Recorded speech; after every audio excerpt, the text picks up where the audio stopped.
களங்கம் இத்துலகம் கழிப்புறமை நெறி விளங்க என்னுள்ளே விளங்குமை பொருளே மூவிரு நிலையின் முடிநடு முடிமை ஓவர விளங்கும் பொறுமைமை பொருளே எழுநிலை மிசையே இன்புரு ஆகி வழுநிலை நீக்கி வயங்குமை பொருள். முதல் காரணம் தைராய்டுக்கு சுரப்பிகள். தைராய்டு எப்படி வேலை செய்யுது அப்படின்னா, இப்போதைக்கு ஒரு பொதுவான புரிதல், மூளையிலிருந்து சில சுரப்பிகள் சுரந்து அது தைராய்டுக்கு வந்து அடையும். தைராய்டு இருக்கிற இடத்துக்கு வந்து அடையும். சில சுரப்புகள் மூளையிலிருந்து தைராய்டுக்கு வந்து அடையும். தைராய்டு அதுக்கப்புறம் தான் அது சுரக்கவே ஆரம்பிக்கும். தைராய்டுக்குள்ள இருக்கிற சுரப்பியவும் தூண்டுவதற்கு மூளையிலிருந்து சுரக்கக்கூடிய சுரப்பிகள் தான் காரணமா இருக்கு. அது அங்க தெளிவா சுரந்தாதான் தைராய்டு இங்க நானும் வேலை செய்யறேன் அப்படின்னு சொல்லிட்டு இது இங்க சுரக்கும். அப்ப தைராய்டுல சுரக்கக்கூடிய சுரப்பியும் மூளையிலிருந்து சுரக்கக்கூடிய சுரப்பியும் உள்ளுக்கு வரும் பொழுது ரெண்டும் அங்க மிக்ஸ் ஆகி வேற ஒரு சுரப்பியா கன்வெர்ட் ஆகும். இதெல்லாம் ஆங்கில மருத்துவத்துல மாடர்ன் சயின்ஸ்ல தெளிவா பிரிச்சு வச்சிருக்காங்க. நம்ம தமிழ் மருத்துவத்துல அப்படிலாம் இல்ல. சித்தர்கள் அதை ஒரேடியா அமிர்தம்னு சொல்லிட்டு போயிட்டாங்க. அதை அவ்வளவு தூரம் பகுப்பாய்வு செஞ்சு படிக்க வேண்டிய வேலை இல்லைன்ட்டாங்க. நம்ம சித்த மருத்துவத்துல வேற சில பகுப்பாய்வுகள்லாம் இருக்கு. அந்த இடத்துக்குலாம் நம்ம மாடர்ன் சயின்ஸ் வரவே இல்லை. அதனால மாடர்ன் சயின்ஸ் இப்படி பகுத்து வச்சிருக்கிறதுனால அந்த சிலபஸ் நம்ம கிட்ட இல்லையே அப்படின்லாம் ஏங்க கூடாது. இங்க அதை விட பெரிய சிலபஸ் இருக்குது. அதை புரிஞ்சுக்கிறதுக்கு முயற்சி பண்ணணும். அப்ப திரும்ப மூளையிலிருந்து ஒரு சுரப்பி சுரந்து அங்கிருந்து அது தைராய்டை வந்தடைந்து அந்த தைராய்டு சுரப்பியும் ஒன்று கலந்து அந்த சுரப்பிக்கு தேவையானதை லிவர் ப்ரொடியூஸ் பண்ணும். அதுவும் ஒன்று கலந்து இப்படி உடலுக்குள்ள பல வேலைகளை செஞ்சிட்டு இருக்கு. அது சுரக்கிறதுக்கெல்லாம் நிறைய காரணிகள் இருக்கு. அது ஏன் சுரக்குது, எதனால சுரக்குது அப்படிங்கிற பாடத்துக்குள்ளலாம் அப்புறம் போகும். அங்க சுரப்பிகள் சரியா நடக்கணும். அது உடல் முழுக்க பரவும். தைராய்டுக்கு இன்னொரு பேர் என்னன்னா நாளம் இல்லா சுரப்பி அப்படின்னு ஒரு பேரு. நாளம் இல்லா சுரப்பி அப்படின்னு அவங்க பேர் வச்சிருக்கிறதுக்குள்ளேயே சிந்திக்கணும். நாளம் இல்லா சுரப்பி அப்படின்னா நாளத்தோடையும் சுரக்கக்கூடிய சுரப்புகள் இருக்குன்னு அர்த்தம். மூளையிலிருந்து வரக்கூடிய நரம்புகள் வழியாகவே ரத்த நாளங்கள் வழியாகவே நிறைய சுரப்புகள் ஓடிட்டு இருக்கு. ஆனா மூளையிலிருந்து ஒரு சுரப்பி சுரந்தாதான் இங்க தைராய்டு சுரக்கும். இதுக்கு இடையில நாளம் கிடையாது. ஆனா அது இங்க அடையணும். மூளையிலிருந்து அது கழுத்துக்கு அடையணும். அது அங்க வந்தாதான் அது இன்னொரு சுரப்பை கொடுக்கும். அப்ப இதுல இருந்து என்ன புரிஞ்சுக்கணும் அப்படின்னா, ஒரு சுரப்பை மூளையிலிருந்து மூளை கொடுக்குது. அந்த சுரப்பின் வழியாக பாதங்கள் வரைக்கும் தொடர்பு கொள்ளுது மூளை. அந்த சுரப்பிகள் வழியா நிறைய விஷயங்கள் கடத்தப்படுது. உடம்புக்கான நுண் உணர்வுகள், உடம்புக்கு தேவையான சத்துக்கள், உடம்புக்கு தேவையான மருந்துகள், இது எல்லாமே அந்த சுரப்பிகள் வழியா நாள ரீதியாவே கொடுக்கப்படுது. நாளம் இல்லாமலும் அது சுரக்குது அப்படின்னா அப்படியும் அது தொடர்புல இருக்குன்னு அர்த்தம். நாளம் இல்லாமலும் அது தொடர்பு கொள்ளுது அப்படின்னு அர்த்தம். இப்ப இத ரெண்டு வகையா மாடர்ன் சயின்ஸ் பிரிக்குது. ஹைப்பர் தைராய்டு, ஹைப்போ தைராய்டு அப்படின்ட்டு. இங்க வள்ளுவர் சொன்ன இலக்கணத்துக்கு வந்துடணும். இந்த தைராய்டு அங்க சுரக்கக்கூடிய சுரப்பு அதிகமானாலும் உடலுக்கு நோய் வரும், குறைஞ்சு போனாலும் நோய் வரும். ஆனா இன்னைக்கு சமுதாயத்துல இருக்கிற மனுஷங்களுக்கு அதிகமா இருக்கக்கூடிய பிரச்சனை என்னன்னா சுரக்கலைங்கிறது தான் பிரச்சனை. அதிகமா சுரக்குது அப்படிங்கிறவங்க கம்மி தான். தைராய்டு சுரக்கிறத விட்டுருச்சு, சுரக்க மாட்டேங்குது, தேவையான அளவுக்கு அங்க சுரப்பிகள் நிகழலைங்கிறது தான் காமனான பிரச்சனை. ஒரு 5 பேருக்கு அதிகமா சுரக்குதுங்கிறது பிரச்சனையா இருந்தா 95 பேருக்கு சுரக்கலைங்கிறது தான் பிரச்சனை. தைராய்டுக்கு தமிழ் என்ன தெரியுமா? கேடய சுரப்பின்னு பேரு. கேடய சுரப்பி. மூளைக்கு அடிபாகத்துல மூளையினுடைய சுரப்புகளை முதல்ல வாங்கிக்கிற உறுப்பு எது அப்படின்னு கேட்டா தைராய்டு தான். நம்ம மனித உடலை கவனிச்சு பாத்தீங்கன்னா மூளைக்கு அடுத்தபடியாவே இருக்கிற ஒரு உறுப்பு எது? கேடய சுரப்பி. அங்கிருந்து முதல்ல அந்த சுரப்புகளை ரிசீவ் பண்ற ஆளு தைராய்டு. முக்கியமா தைராய்டு பிரச்சனை இதுல இருந்து உங்களுக்கு புரிஞ்சிருக்கும். தூக்கம் கெட்டு போச்சு அப்படின்னா அது போதுமான இன்ஸ்ட்ரக்ஷனை கொடுக்காது. இப்ப தைராய்டு சுரப்பி போராடும். நம்ம உட்கொள்ளக்கூடிய உணவுகள்ல இருக்கிற நஞ்ச முறிக்கிற வேலை தைராய்டு சுரப்பி தான் செய்யுது. இப்ப என்ன ஆகும்? அந்த நஞ்சுகளை முறிக்க முடியாம தைராய்டு கிளாண்ட் போராடும். என்னால முடியலங்க. நம்பாலும் தூக்கத்தை சரி பண்ணவே மாட்டாங்க. அவன் வேலையை பார்த்துட்டே தான் இருப்பான். அது போராடி கடைசியில அந்த சுரப்புகளை மொத்தமா இழந்துரும். இழந்த நிலையில தான் அதுக்கு என்ன வரும்? பிரச்சனை வரும். இத வாதம் பித்த கப அடிப்படையில எப்படி பாக்குறது இந்த தைராய்டு பிரச்சனைய அப்படின்னா, முதல் விஷயம் வளர்சிதை மாற்றம், மெட்டபாலிசம் சரியா நடக்கல அப்படின்னு மாடர்ன் சயின்ஸ் சொல்லுதா? அதத்தான் நம்ம ஆளுக வாதம்னு சொல்றாங்க. ஒரு உடம்புல வாதம் அதிகரிக்கும் போது மெட்டபாலிசம் சரியா இருக்காது. நம்ம மருத்துவ அறிவுப்படி அத வாதம்ன்றோம், அவங்க மெட்டபாலிசம்ன்றாங்க. இதுதான் அடிப்படை. ஒரு மனிதன் சரியா உறக்கத்துக்கு போகல அப்படின்னா அங்க உடலுக்கு தேவையான சுரப்பிகள் கிடைக்காது. அப்படி கிடைக்கலங்கும் போதே அந்த மெட்டபாலிசம் சரியா நடக்காது. இப்ப வாதம் உருவாயிடுச்சா, முதல் காரணி வந்துருச்சு. வாதம் உருவானதுக்கு அப்புறமும் நம்மளால ஒழுங்கா தூங்க மாட்டான் இல்லையா? இந்த தூக்கம்ங்கிற ஒரு விஷயத்த கவனிச்சுக்கிட்டே வாங்க. இது இங்க பாதிக்கப்பட்ட நிலையிலேயே தான் இருக்கும். நோய்கள் உற்பத்தி ஆகிறதே இங்க இருந்துதான். அப்ப என்ன ஆகும், உடம்புக்கு பித்தம் அதிகரிச்சுக்கிட்டே இருக்கும். தைராய்டு சுரப்பிக்கு பித்தம் அதிகமா எகிரும் பொழுது, தைராய்டு சுரப்பி ஹீட் ஆகும் பொழுது அங்க வறட்சி ஏற்படும், அழல் உருவாகும். அந்த இடத்துலதான் அது வீங்க ஆரம்பிக்கும். தூக்கம் இல்லாம போயிட்டு உடம்புக்கு தேவையான சுரப்பிகள் கிடைக்காம உடம்புல வெப்பம் அதிகமா உருவாகும் பொழுது அங்க அழல் அதிகமா உருவாகிட்டு வீக்கம் என்பது ஏற்படுது. இதெல்லாம் ஒரு விதின்னு தான் சொல்லணும். எப்படி தெரியுமா, நம்ம எல்லா நோய்களுக்கும் தூக்கத்தை அடிப்படையா பார்த்துக்கிட்டே வர்றோம். அந்த வகையில ஒருத்தருக்கு தூக்கம் கெட்டு போச்சு அப்படின்னா கல்லீரல்ல கூட பிரச்சனை வரலாம் இல்லையா? ஸ்பெசிபிக்கா இவங்களுக்கு ஏன் தைராய்டு பாதிக்கப்படணும், அதுதான் விதின்னு சொல்றது. சில பேருக்கு தைராய்டு கூட நல்லா தன்னை காப்பாத்திக்கும், கல்லீரல் வீங்கி போயிடும், அதையும் விதின்னு தான் நம்ம சொல்லணும். சில பேருக்கு பித்தப்பை அடி வாங்கிடும், அதுவும் விதிதான். அப்ப நீங்க புரிஞ்சுக்க வேண்டியது என்னன்னா, பித்தம் அதிகமாகும் போது எந்த உறுப்பு வேணா பாதிக்கப்படலாம். இவங்களுக்கு பாதிச்சது கல்லீரல், தைராய்டு, இவங்களுக்கு பாதிச்சது பித்தப்பையே, அப்படி புரிஞ்சுக்கணும். அதுக்கப்புறம் அங்க உருவாகிறது கபம். உருவாகும் போதுதான் அந்த இடம் கட்டிகள் வர ஆரம்பிக்கும். இப்ப உடல் பருமன் அதிகமாயிட்டே போகும். இந்த பிரச்சனை அதிகமாக அதிகமாக என்ன பண்ணும் அப்படின்னா, நம்ம உடம்புல இருக்கிற நோய் எதிர்ப்பு சக்தி ரிவர்ஸ்ல செயல்படும். ஏன்னா உள்ள வர நஞ்சுக்களை அழிக்க வேண்டிய ஆளே ஆஃப் ஆகி கிடக்குறாப்புல. அப்படி இருக்கும்போது உடல்ல இருக்கிற நோய் எதிர்ப்பு சக்தி என்ன பண்ணும், அது நஞ்சுகளை கட்டுப்படுத்தாம அப்படியே உள்ள அனுப்பிடுது.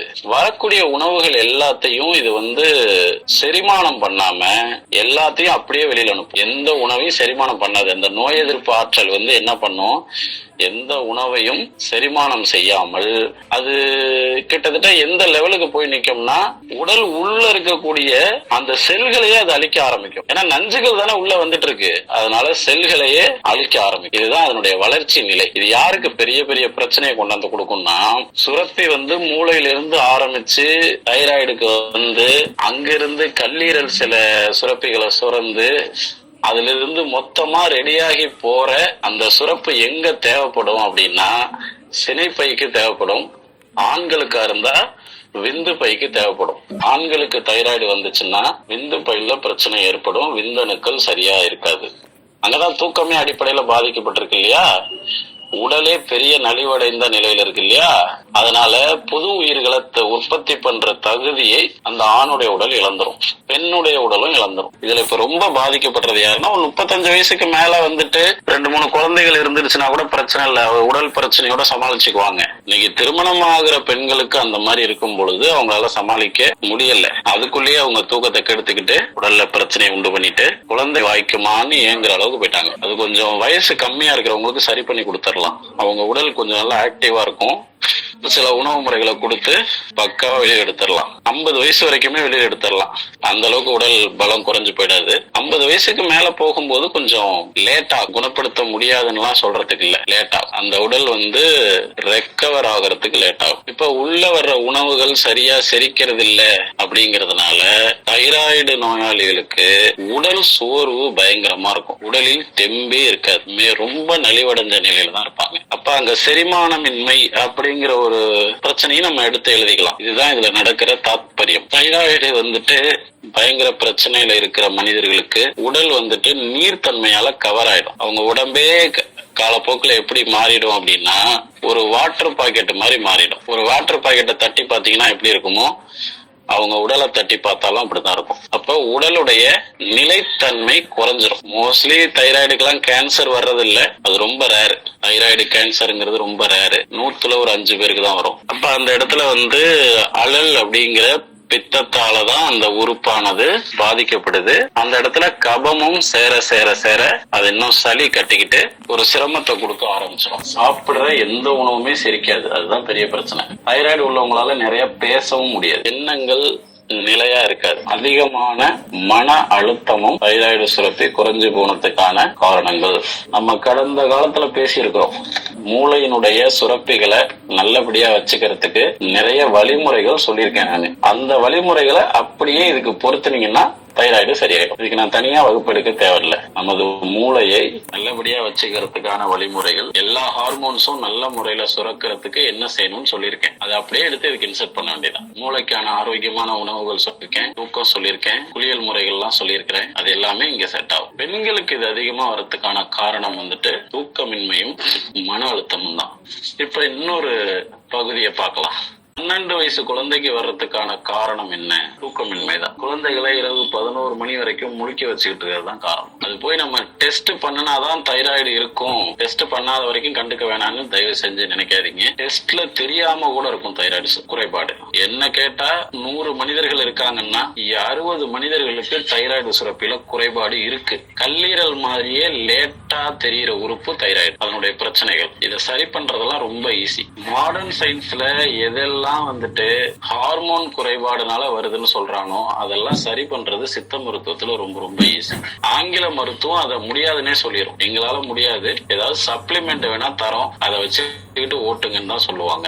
ஏன் அப்படி சொல்றாங்கன்னா அவங்க அந்த கல்வியே படிக்கல. உடம்புல ஹார்மோன்ஸ சுரக்க வைக்கக்கூடிய கல்வி என்னங்கறத அவங்க படிக்கல. அவங்களுடைய முன்னோடிகள் அதெல்லாம் முடியாதுன்னே சொன்னாங்க, அதனால அதை அவங்களும் நம்பிக்கிட்டே வர்றாங்க. அவ்வளவுதான். மற்றபடி முடியாதுங்கிறதெல்லாம் ஒண்ணுமே கிடையாது. எத்தனையோ பேர் தைராய்டு எல்லாம் சரி பண்ணிட்டு ஜம்முன்னு வாழ்றவங்க இருக்காங்க. அப்ப 12 வயசு குழந்தைக்கு வந்தாலும் தூக்கமின்மை தான் காரணம். திரும்ப அவங்க தைராய்டு ப்ராப்ளத்தை எப்ப சந்திக்கிறாங்க அப்படின்னா குழந்தை பிறப்புக்கு பிறகு. அப்ப ஏன்னா உடல் தன்னுடைய மொத்த சத்துக்களையும் எடுத்து தான் ஒரு குழந்தையா மாத்திருக்கும். அப்ப அந்த சத்து குறைபாடு அதனாலதான் வந்துட்டு குழந்தை பிறந்ததுக்கு அப்புறம் நல்லா கவனிக்கணும், அவங்களுக்கு தேவையான உணவு முறைகளை கொடுக்கணும். மகப்பேறு மருத்துவம்னு அதை தனியா வச்சதுக்கே காரணம் அதுதான். சத்துக்கள் நிறைய குறைஞ்சிருக்கும், ஹார்மோன்ஸ் சுரப்பிகள் நிறைய அந்த குழந்தையை உருவாக்குறதுக்கு செலவாயிருக்கும். அப்படிங்கறதுனால அவங்கள தனியா ஸ்பெஷல் கேர் எடுத்துக்கிறது அதனாலதான். அதே நேரத்துல தைராய்டு போயிட்டு ஏன் குழந்தை உற்பத்தியில தடையா நிக்குதுன்னா ஒரு குழந்தைய உருவாக்குறதுக்கு அங்க நிறைய சுரப்பிகள் தேவை. அந்த சுரப்பிகள் எல்லாம் இன்னும் பட்டியல் எடுக்கல மாடர்ன் சயின்ஸ். ஒரு குழந்தையினுடைய உடலை, ஒரு கருவை வளர்த்தெடுக்கிறதுக்கு எவ்வளவு சுரப்பிகள் அங்க தேவைப்படுதுங்கிறதெல்லாம் மாடர்ன் சயின்ஸுக்கு என்ன தெரியாது. அதனால இது தைராய்டு பிரச்சனை மட்டும் முத்திர குத்திர முடியாது. மூளை வந்துட்டு அசட்டை ஆயிடுச்சு. எப்படி பார்த்தாலும் மூளையில இருக்கிற சுரப்பிகள் நல்லா சுரக்கணும் அப்படின்னா ஒரு யதார்த்தமான வாழ்க்கையில இருக்கணும், யதார்த்தமான மனநிலையில இருக்கணும். நல்லா சிரிச்சு பேசணும், மனம் விட்டு பேசணும், ஜாலியா இருக்கணும். இந்த மாதிரியான நிலைகள் எல்லாம் இருந்தாதான் அந்த மூளை மகிழ்ச்சி அடைஞ்சு விரிவடைஞ்சு சுரப்பிகளை கொடுக்கும். தைராய்டு செஞ்சுக்கிட்டு இருக்கிறதெல்லாம் மிகப்பெரிய வேலை. உடம்புல நல்லா புரிஞ்சுக்கங்க இலக்கணம். உடலில் எந்தெந்த சத்துக்களை நிலைக்க வைக்க வேண்டுமோ இந்த சத்துக்கு தேவையான உள்ளீடு பொருள்களை கொடுக்கிறது தைராய்டு என்கின்ற சுரப்பி தான். இப்ப எந்தெந்த இது நிலைக்கணும், உடலில் அதிகம் நிலைத்தன்மை உள்ள பொருள் எது? எலும்பு, அதன் பிறகு திசுக்கள், அதன் பிறகு தசைகள். இதெல்லாம் உடம்புல இருக்க வேண்டிய இருக்கிற நிலையான பொருட்கள். ஒரு உணவு உள்ள வரும் பொழுதே அதனுடைய நஞ்சுகளை முறிச்சு அது உள்ள போய் சத்தா கன்வெர்ட் ஆகும் போது அந்த சத்துக்குள்ள, அதாவது நம்ம சத்துக்கள்ங்கிறது வெளியில இருந்து கிடைக்குது, அந்த சத்துக்குள்ள ஒரு பொருள் இருக்கணும். இப்படி வேணா புரிஞ்சுக்குங்க. இந்த கோயில்கள்ல சிலையெல்லாம் நிப்பாட்டி வைக்கிறதுக்கு அஷ்டபந்தன மருந்துன்னு ஒண்ணு எடுப்பாங்க. ரெண்டையும் கம்மு மாதிரி அப்படி போட்டு ஒட்டி புடிச்சிருக்கும் அந்த மருந்து. அந்த மருந்தை கொடுக்குற வேலை தைராய்டு சுரப்பி. அதை இவங்க பிரிச்சு பிரிச்சு படிச்சுக்கிறாங்க. கால்சியம், புரத சத்து, அமினோ ஆசிட் அப்படின்னு சொல்லிட்டு அவங்க அதை பிரிச்சு பிரிச்சு படிச்சுக்கிறாங்க. நமக்கு இந்த பெயர்கள்லாம் முக்கியம் இல்லை, அங்க நடக்க வேண்டியது நடக்குதா அவ்வளவுதான். அதாவது இன்சான் உடம்புக்கு சிரசே பிரதானம் அப்படிங்கிற மாதிரி தைராய்டு சுரப்பிய குறை சொல்லி ஒண்ணுமே ஆக போறது இல்ல. தைராய்டு சுரப்பி நான் சுரக்க மாட்டேன்னு அது அடம்பிடிக்கல. எனக்கு இன்ஸ்ட்ரக்ஷன் கொடுக்க வேண்டிய தலைவரே அமைதியா இருக்கிறாப்புல. என்ன சுரக்க சொல்லி அவரு சொல்லல, அதனால நான் சுரக்கல. இவ்வளவுதான் மேட்ரு. மற்றபடி சுரக்க மாட்டேன்னு அது ஒன்னும் அடம்பிடிக்கல. அப்ப உடல் எவ்வளவு கட்டுப்பாடுகளுக்கு இடையில நின்று வேலை செய்து பாருங்க. அதனாலதான் இன்சான் உடம்புக்கு சிரசே பிரதானம். அங்கிருந்து கட்டளை வராம இங்க ஒன்னும் இயங்க. இப்போ ஒரு நோய் எங்கிருந்து உற்பத்தி ஆகி எப்படி கிளை அடிக்குதுன்னு பாருங்க. இப்ப நம்ம முதல்ல சொன்னோம் மெட்டபாலிசம் தான் முதல் காரணி அப்படின்னு சொன்னோம். திரும்பவும் சொல்றேன், மெட்டபாலிசம் என்பது உடலுக்கு தேவையான சுரப்புகளை வெளிப்படுத்துவது. உடல் முழுக்க அங்க எத்தனை சுரப்பிகள் வித்தியாசமா போகுதுங்கிறதெல்லாம் நம்மளால படிக்கவே முடியாது. அவ்வளவு சுரப்புகள் நடந்துட்டு இருக்கு. மூளையிலிருந்து உடம்புக்கு தேவையான சுரப்புகள் எண்ணிக்கை இல்லாத அளவுக்கு நடந்துகிட்டு இருக்கு. இப்ப தைராய்டு சுரப்பியை நிறுத்துறதுக்கு முன்னாடியே அங்க ஏற்கனவே ஒரு பெரிய பிரச்சனை நடந்துருது. அதுதான் மெட்டபாலிசம் சரியில்லாம போறது. அதுக்கப்புறம் தான் தைராய்டு தன்னுடைய வேலையை குறைச்சிக்குது. அப்ப இந்த முதல் நிலையிலேயே உருவாகக்கூடிய இன்னொரு பிரச்சனை என்னன்னா முடக்குவாதம். முடக்குவாதம் எப்படி இருக்கும் அப்படின்னா, ஒரு உணவு நீங்க சாப்பிடுறீங்க, ஒரு உணவை எடுத்து வாயில வச்சு நீங்க சாப்பிடுறீங்க. அந்த உணவை அது சத்தா கொண்டுட்டு போறதுக்கு தான் இவ்வளவு வேலைகள் நடக்குது. அந்த உணவை செரிக்கிறதுக்கு மூளையிலிருந்து சில சுரப்புகள் சுரக்குது, தைராய்டுல இருந்து சில சுரப்புகள் சுரக்குது, கல்லீரல்ல இருந்து சில சுரப்புகள் சுரக்குது. இது எல்லாமே நாளம் இல்லாமலே நடந்துட்டு இருக்கு, நாளத்தோடய நடந்துட்டு இருக்கு. அவ்வளவு சுரப்புகள் அங்க சுரந்துட்டு இருக்கு. அவ்வளவு சுரப்புகளும் உன்னுடைய இறப்பையில ஒன்றிணையுது. எதுக்காக? நீ சாப்பிட்ட உணவை செரிக்கணுங்கிறதுக்காக. அவ்வளவு சுரப்புகளும் ஒன்று கலந்து உன்னுடைய அந்த உணவை அது செரிச்சு இப்ப அது சத்தா மாத்தி செல்களுக்கு எடுத்துட்டு போகும். அந்த சுரப்பிகளும் இந்த உணவும் சேர்ந்து சத்தா மாறுச்சு இல்லையா, அங்க ஒரு திரவம் வரும் இல்லையா, அந்த திரவத்துக்கு பேரு தான் ரசத்தாது. நம்ம 7 தாதுக்கள் படிக்கிறோம் இல்லையா, அதுல முதல் தாது ரசத்தாது. இப்படித்தான் அது உருவாகும். எல்லா சுரப்புகளும் உணவில் செரிக்கப்பட்ட சத்துக்களும் சேர்ந்து பயணிக்க ஆரம்பிக்கும் போது அதுக்கு பேரு ரசத்தாதுன்னு பேரு. அப்ப உடல் உற்பத்தி காரணியிலேயே இதுதான் முதல் காரணி. இங்க உணவு செரிமானமே சரியா இல்லங்கும் போது இன்னொரு உடலை உற்பத்தி பண்ற தகுதியை இந்த உடல் இழந்துருச்சு அப்படின்னு அர்த்தம். ரசத்தாது முதல்ல அந்த அம்மாவுக்கு நல்லா கிடைச்சா தானே அது பிள்ளைக்கும் கொடுக்கும். அப்ப இந்த முடக்குவாதம் என்பது முதல் நிலையிலேயே உற்பத்தி ஆயிடுது. முடக்குவாதம்ங்கிறது எப்படி தெரியுமா இருக்கும்? கை கால்கள் எல்லாம் வீங்கிக்கும், விரல்கள் எல்லாம் வீங்கிக்கும், முகம் எல்லாம் வீங்கிக்கும், மூட்டுக்களை எல்லாம் மடக்கவோ நீட்டவோ முடியாது.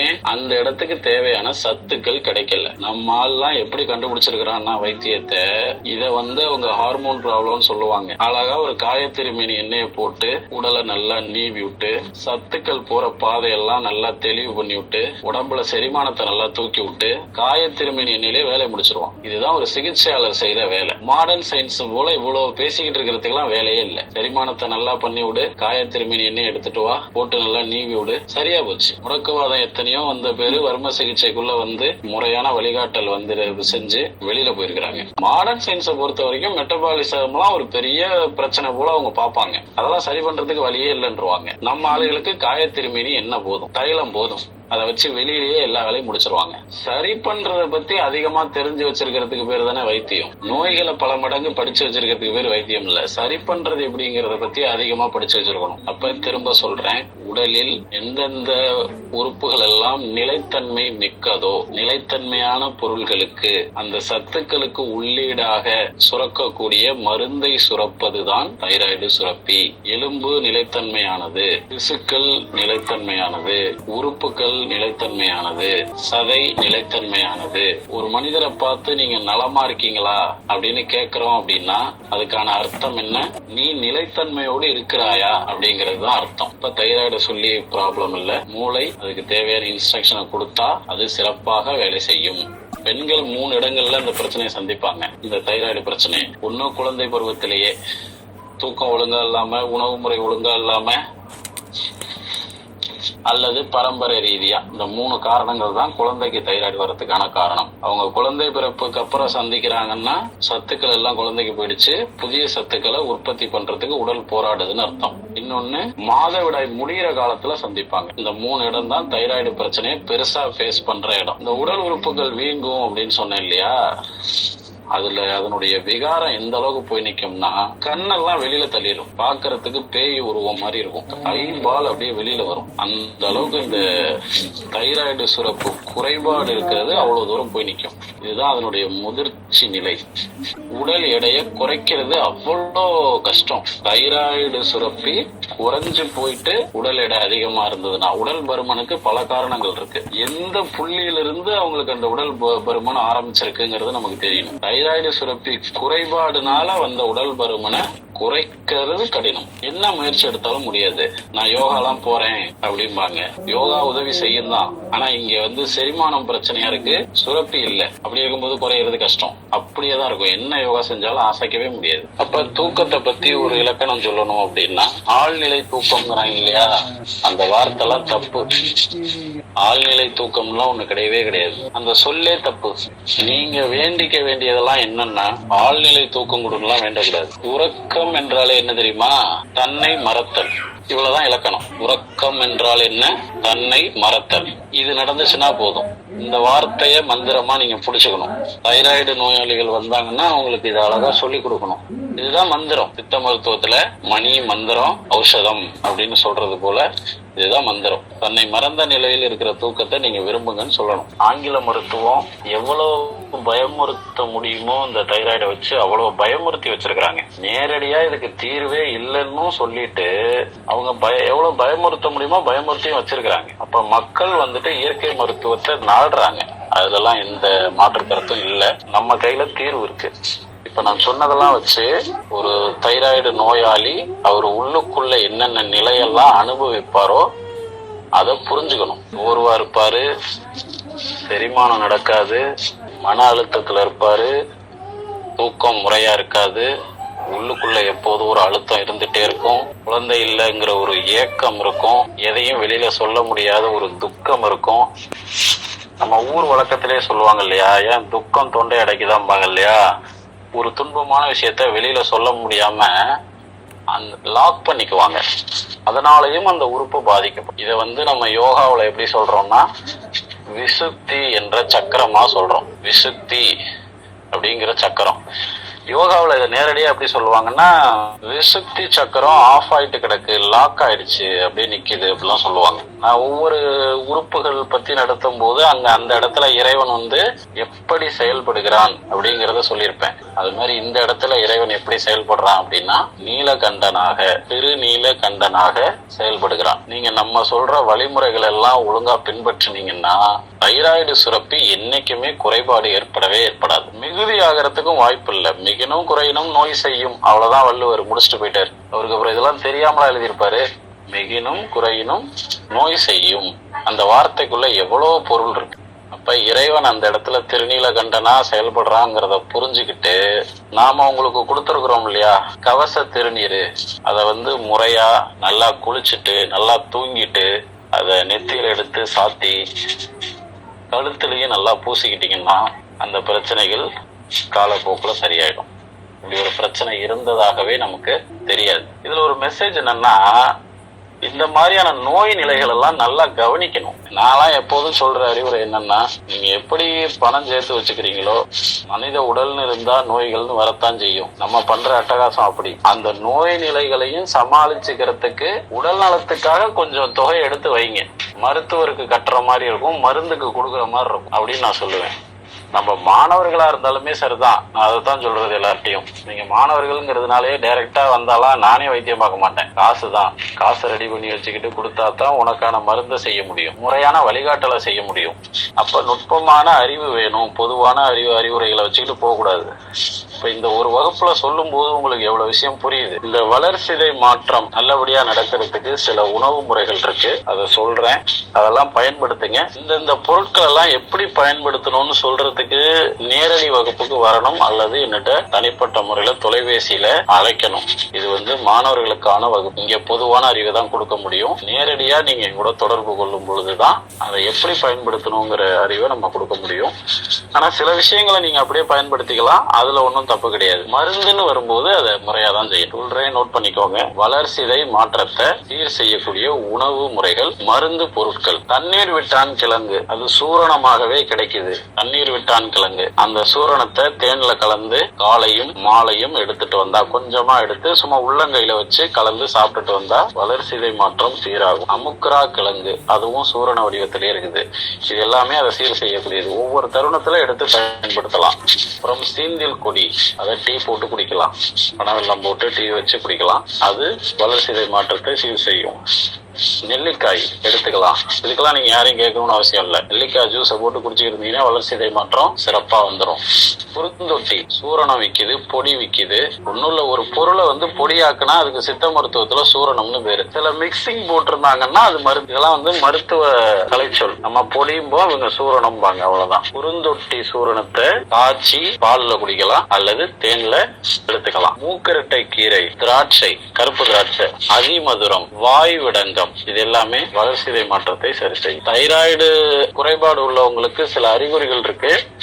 அதை மொத்தமா தொகுப்பா சொல்றேன். உடல் சோர்வு இருக்கும், பசியின்மை இருக்கும், தூக்கமின்மை இருக்கும், மன அழுத்தம் இருக்கும், கை கால் முழங்கால் வலி இருக்கும், முடக்குவாதம் ஏற்படும், படபடப்பு ஏற்படும், அதிக இரத்த போக்கு இருக்கும், கழுத்து வலி, தோல் வறட்சி, உடம்பு டீஹைட்ரேட் ஆகிறது, தலைமுடி உதிர்தல், இதெல்லாம் அவங்களுக்கான அறிகுறி. ஸ்பெசிபிக்கா அவங்களுக்கான அறிகுறி. இந்த அறிகுறி எல்லாம் பாத்தீங்கன்னா அவங்களுக்கு தைராய்டு சுரப்பில குறை இருக்குன்னு புரிஞ்சுக்கலாம். தவிர்க்க வேண்டியது அவங்களுக்கு என்னென்ன? இரவு தூக்கம் அவசியம். இரவுல தூங்காம இருக்கக்கூடாது, அதை தவிர்க்கணும். டீ காஃபி குடிக்க கூடாது. ரொம்ப வறுத்தது எண்ணெயில போட்டு வறுத்து ரொம்ப பாயில் பண்ணதை சாப்பிடக்கூடாது. பகல்ல தூங்கக்கூடாது. ஜங்க் ஃபுட் எடுக்கக்கூடாது. முட்டைக்கோசு இந்த மாதிரி எடுக்கக்கூடாது. கழுத்துக்கு நல்ல எக்ஸசைஸ் கொடுக்கலாம். இந்த அளவுக்கு கொடுக்கறோமோ அந்த சுரப்பிகள் கொஞ்சம் ஆக்டிவேட் ஆகும். மந்தாரை அப்படிங்கிற ஒரு மூலிகை தைராய்டு சுரப்பியை நல்லா வேலை செய்ய வைக்கிறதுக்கு பயன்படும். சித்த மருத்துவத்துல அன்னபேதி செந்தூரம் இதுக்கு நல்லா வேலை செய்யும். நாட்டு மருந்து கடையில பவள பற்பம்னு ஒண்ணு விக்குது. அந்த பற்பம் இதுக்கு சிறப்பா பலனளிக்கும். இதெல்லாம் நேரடியா தைராய்டுக்கு மட்டும் நினைக்காதீங்க, மூளைக்கும் வேலை செய்யும். ஆனா நம்ம அடிப்படை ஒழுங்குகளை விட்டுறக்கூடாது. நான் சொல்ற இந்த மருந்து உணவுப் பொருள்கள் எல்லாம் காட்டிலும் நம்ம சொல்லி கொடுக்கிற மூச்சு பயிற்சி ஒன்றே போதும். அவங்க ஒழுங்கா தூங்கிக்கிட்டு அதிகாலையில குளிச்சுட்டு மூச்சு பயிற்சி செஞ்சா இந்த மூணுமே போதும். அட்டகாசமா ரிவர்ஸ் பண்ணிடலாம். இது அவங்களுக்கு அதுக்கான நேரம் இருக்கணும். ஜாதகம் பாத்துக்கோங்க. என்ன சொல்லிருக்கேன்? பவள பற்பம், உண்மை உப்பு சூரணம்னு ஒண்ணு இருக்கு. அன்ன பவள செந்தூரம் அல்லது சூரணம்னு சொல்லுவாங்க. அது நல்லா வேலை செய்யும். சதாவரி நல்லா வேலை செய்யும். வாழைப்பூ வார வாரம் உணவுல சேர்த்துக்கிறது நல்லது. பொதுவா கசப்பு, துவர்ப்பு, இந்த ரெண்டு சுவையில இருக்கிற உணவுகள் அதிகமா எடுக்க எடுக்க எடுக்க உடம்பு மொத்தமா நலமாகும். கருப்பட்டி சேர்த்துக்கலாம். அத்திப்பழம் ரொம்ப நல்லது. கழுத்துக்கு போடுறதுக்கு ஒரு பத்து இருக்குது.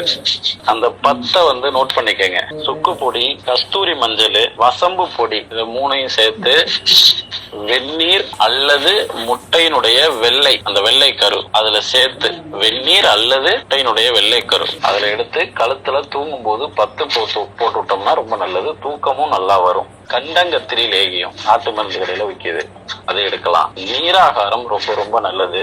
சித்த மருத்துவத்துல அக்ரஹாரம் அப்படின்னு சொல்லிட்டு ஒரு மூலிகை இருக்கு. அத பொடியா நாட்டு மருந்து கடையில கொடுக்குறாங்க. அந்த அக்ரஹார பொடியை வாங்கிட்டு பசும்பால்ல காய்ச்சி குடிக்கிறது அவ்வளவு நல்லது. சக்கரை நோயாளிகளுக்கு வரக்கூடிய தைராய்டு பிரச்சனையை சமாளிக்கிறது கொஞ்சம் சிரமம். நார்மல் தைராய்டு நோயாளிகளை இப்ப நான் சொன்ன விஷயங்களை வச்சே சமாளிச்சுக்கலாம். நல்லபடியா வாரத்துக்கு ஒரு நாள் போய் ஒரு ஹெட் மசாஜ போடுங்க. நல்லா ரிலாக்ஸேஷன் பண்ணிக்கங்க. தன்னை மறந்த தூக்கம் என்பது ஒரு நாளிகை இருந்தா போதும். நீ அப்படியே 8 மணி நேரம் எல்லாம் தன்னை மறந்தெல்லாம் தூங்கி கிழிக்க போறது இல்ல. ஒரு நாளைக்கு 24 மணி நேரத்துல 24 நிமிடங்கள் தன்னை மறந்த நிலையில இருந்தா போதும். அதுக்குள்ள உடம்பு பார்க்க வேண்டிய வேலையெல்லாம் பார்த்துக்கும். இது மாதிரிதான் இன்னைக்கு இருக்கிற மக்கள் பரிகாரம் எதிர்பார்க்கறாங்க. 8 மணி நேரம் தூங்கணும் அப்படின்னு சொல்லும் போது நோயாளி டாக்டரை பார்த்து கேட்பான், நீ முதல்ல 8 மணி நேரம் தூங்குறியா? அந்த 24 நிமிடத்துல தன்னை மறந்த நிலைங்கிறது நடக்கும். அதே மாதிரி இப்ப நம்ம அயோடின் பத்தி பேசவே இல்லை இல்லையா? என்ன காரணம் தெரியுமா?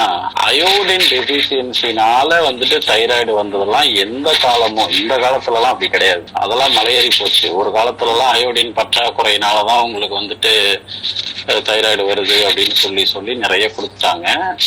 பொதுவா இந்த வெள்ளை கலர்ல அப்படியே பியூர் வெள்ளையில வர்ற உப்பை பயன்படுத்துறதை விட கொஞ்சம் மங்கலா இருக்கிற உப்பை, பாறைகள்ல இருந்து அப்படியே வர்ற உப்பை பயன்படுத்திக்கலாம்.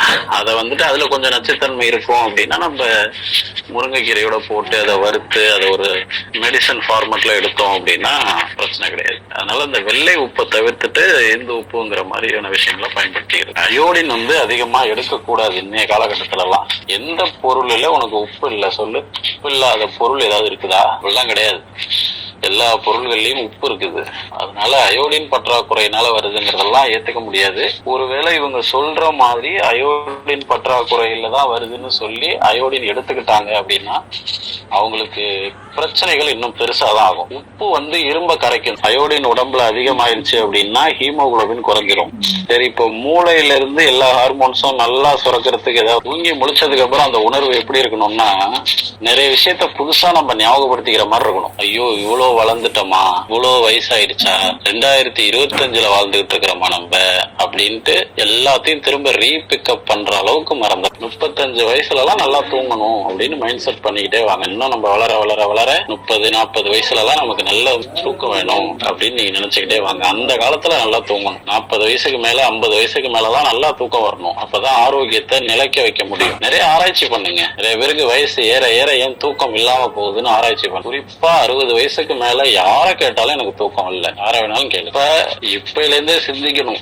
60 வயசுல நல்லா தூங்கணும்னா என்ன பண்ணணும், 70 வயசுல நல்லா தூங்கணும்னா என்ன பண்ணணும் அப்படி யோசிச்சுட்டே வாங்க. இந்த சமூகம் பெரிய சிக்கல்ல இருக்கு. தூக்கமின்மைங்கிற ஒரு பெரிய சிக்கல்ல இருக்கு. அதாவது நான் ஒரு பதிவுல கூட எழுதியிருக்கிறேன், சூட்சமமான விஷயங்களை பார்க்க பழகுவதுதான் வைத்தியம்னு நான் சொல்லியிருக்கிறேன். அப்ப நான் சொல்றது எல்லாத்தையும் அப்படியே நம்ப கூடாது, நீங்க பார்க்கணும். ஒரு மனிதர் நல்லா தன்னை மறந்த தூக்கத்துக்கு போயிட்டு வர்றாரு. இப்ப அவருடைய மூளை வந்து நல்லபடியா ஹார்மோன் சுரக்க ஆரம்பிக்கும். அப்படி சுரக்குதா அப்படிங்கறது வரைக்கும் உங்களுக்கு தெரியணும். ஒரு பேஷண்ட் வராருன்னா நீங்க சொல்ற மாதிரி செய்யறாரு, நல்லா தூங்கிட்டு வராரு. அவருடைய உடல் நலமானதுக்கு அப்புறம் நீங்க அவருக்கு எக்ஸ்பிளைன் பண்ணணும், நோயை பத்தி எக்ஸ்பிளைன் பண்ணணும், இப்படித்தான் நீங்க குணமானீங்க அப்படிங்கறதையும் எக்ஸ்பிளைன் பண்ணணும். அதுதான் சிறந்த அறிவு. என்கிட்ட வந்தீங்க, மாசம் உங்களுக்கு தூக்கம் இல்ல, அடுத்த மாசம் தூங்குனீங்க, இந்த பிரச்சனை சரியாச்சு, இன்னும் அடுத்த மாசமும் நல்லா தூங்குனீங்க, இது சரியாச்சு. இப்படி ஒவ்வொரு பிரச்சனையா தூக்கிடலாம் உள்ள இருந்து. ஒரு மனிதன் நல்லா தூங்கினான்னா வாழ்க்கையே சரியாயிடும். கடனை கட்டிடுவான், அறிவை வளர்த்துக்குவான், நல்ல ஆன்மீகம் கிடைக்கும், நல்ல பிள்ளைகளை பெற்றுக்க முடியும், பெத்த பிள்ளைகளை நல்லா வளர்க்கறதுக்கான அறிவு கிடைக்கும், நல்ல குரு கிடைப்பாரு, நல்ல சாவு வரும், கடவுளை உணர்வதற்கான ஆற்றல் கிடைக்கும். இதுக்கு மேல என்ன தேட போறீங்க நீங்க? தூக்கமின்மையால் நீண்ட நாட்களா அவதிப்படுறீங்களா? இன்னைக்காவது நிம்மதியா தூங்க முடியுமான்னு யோசிக்கிறீங்களா? நடு இரவுல அடிக்கடி எந்திரிக்கிறீங்களா? மார்னிங் எந்திரிச்சதும் பாடி ஃப்ரெஷ்ஷா இல்லாம டயர்டா இருக்கா? இது சாதாரண விஷயம்னு இக்னோர் பண்ணாதீங்க. தூக்கமின்மை என்பது வெறும் இரவு பிரச்சனை மட்டும் இல்ல. தூக்கம் சரியா இல்லனா increase stress, over thinking, hair fall and mood swings, weight gain, hormonal imbalance, low energy, poor memory and lack of focus, reduced immunity, frequent urination at night. சித்த மருத்துவத்துல நித்திரை என்பது வெறும் ஓய்வு மட்டும் அல்ல, உடலின் மறுசீரமைப்பு, மனித குலம் அறிந்து கொள்ள முடியாத ரகசியத்தின் தொகுப்பு. ஆயிரக்கணக்கான ஆண்டுகளுக்கு முன்பே சித்தர்கள் தூக்கத்தின் அவசியம், தூக்கமின்மை காரணங்கள் மற்றும் அதற்கான அணுகுமுறைகளை தங்களுடைய மருத்துவ நூல்களில் விளக்கியுள்ளனர். இன்று உலகம் முழுவதும் மாடர்ன் ஸ்லீப் சயின்ஸ் வலியுறுத்தும் பல கருத்துக்களை சித்த மருத்துவம் உடல், உயிர், மனம் சமநிலை என்ற கோணத்தில் ஏற்கனவே எடுத்துரைத்துள்ளது. அரியலூரின் புகழ்பெற்ற பாரம்பரிய மருத்துவ மரபில் பர்மா ஆசான் ஹீலர் பழனிசாமி அவர்களின் நேரடி வழிகாட்டுதலின் கீழ் திருமூலர் மருத்துவ நிலையத்தில் தூக்கம் தொடர்பான பிரச்சனைகளுக்கு தனிப்பட்ட ஆலோசனைகள் மற்றும் சூட்சும வர்ம சிகிச்சை வழங்கப்படுகிறது. ஒவ்வொருவரின் physical health, stress level, lifestyle habits, factors affecting sleep, இந்த காரணங்களை ஆராய்ந்து ஒவ்வொருவரின் உடல்நிலை மற்றும் தேவைக்கேற்ப தனிப்பட்ட முறையில் சிகிச்சைகளும் ஆலோசனைகளும் வழங்கப்படும். Natural sleep improvement guidance, stress management support, methods to improve body balance and energy, lifestyle modification guidance, subtle Varma therapy is needed. இந்த அடிப்படை காரணத்தை ஆராயும் பாரம்பரிய சித்த அண்ட் வர்ம மருத்துவ வழிகாட்டுதலே திருமூலர் மருத்துவ நிலையத்தின் சிறப்பு. இப்பவே கால் பண்ணுங்க, உங்களுக்கான தனிப்பட்ட ஆலோசனையை பெறுங்க. Good sleep is not a luxury. It is the foundation of a healthy life.